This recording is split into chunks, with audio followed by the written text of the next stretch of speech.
बंटी तुला ना आता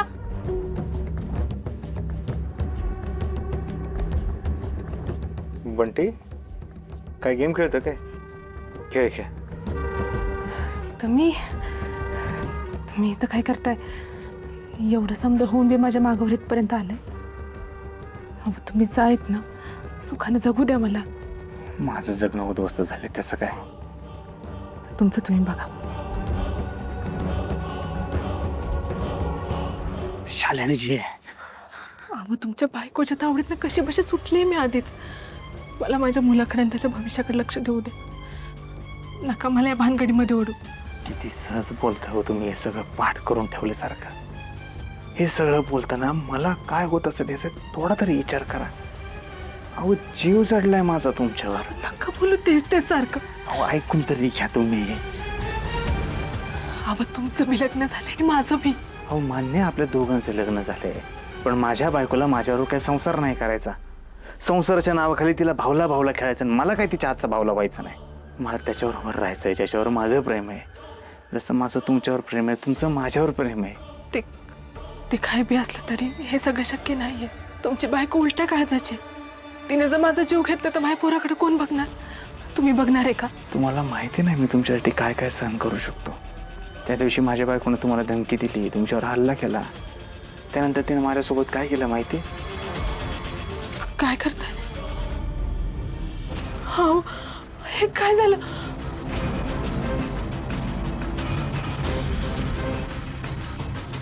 मी तुमच्यासाठी एवढं सहन करू शकतो तर काही करू शकतो. लक्षात ठेवा. तुम्ही फक्त माझे साथ द्या. आपल्या प्रेमाची जर का साथ असेल तर आयुष्य आपल्याला काहीही मार्ग दाखवल. ते जाऊ द्या, तुमची जखम शिकते. नाही नको शेकू नका. तुम्ही एक काम करा, तुमच्या हातचा चहा बनवा, त्याने तर येईल मला बरं वाटेल.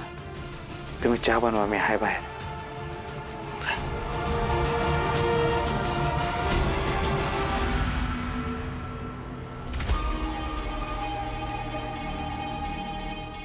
बंटी जा बाहेर, चॉकलेट खा. दर थँक्यू.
औषध.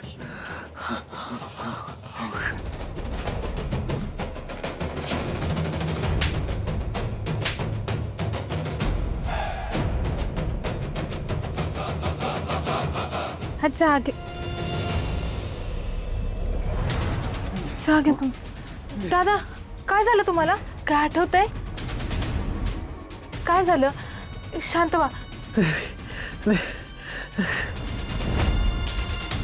काय देवी? हे बघा, हे असं यांचं, यांना सारखा असाच त्रास होत असतो.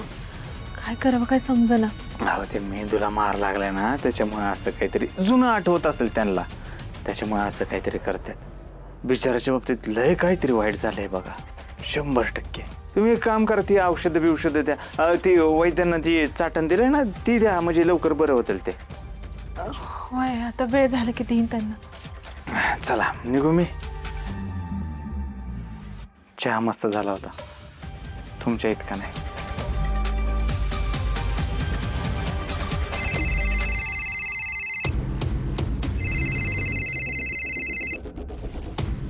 हा बोला लालीजी. कलकत्त्याला ऍक्टिंग पण शिकलात का तुम्ही? काय करताय जामकरांच्या घरी?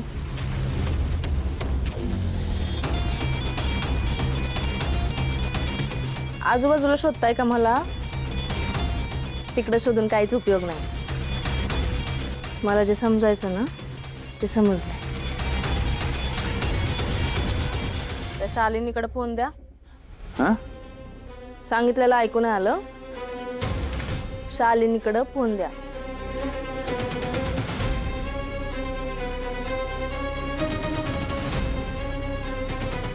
हा ताई. ए शालिनी, मी सांगते ते सगळं नीट ऐक. हे तिथं येऊन केविलवानं तोंड करून काय बाय सांगत असतील तुला, पण त्यांच्या शब्दांवर जाऊ नको. अजिबात विश्वास ठेवू नको हा. आणि परत जर तुझ्या दारात आले ना तर अजिबात घेऊ नको साथ. लय नाटकी माणूस आहे तो. चुकून जरी त्याच्या नादाला लागलीस ना तर अडकशील. त्यात मी तुझी वाट लावीन ती वेगळीच. ठेव फोन.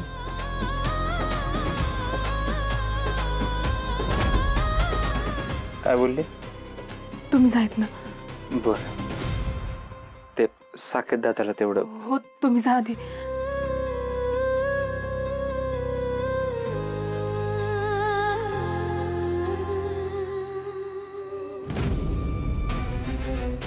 एवढा कोयत्याने वार केला, सापकानं फोडून काढला, तरी हा माणूस बाईचा नाद सोडायला काही तयार नाही.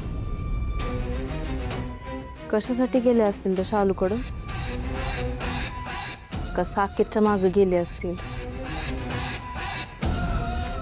नेमकं काय करायला गेलेत ना मला जरा शोधून काढायला पाहिजे.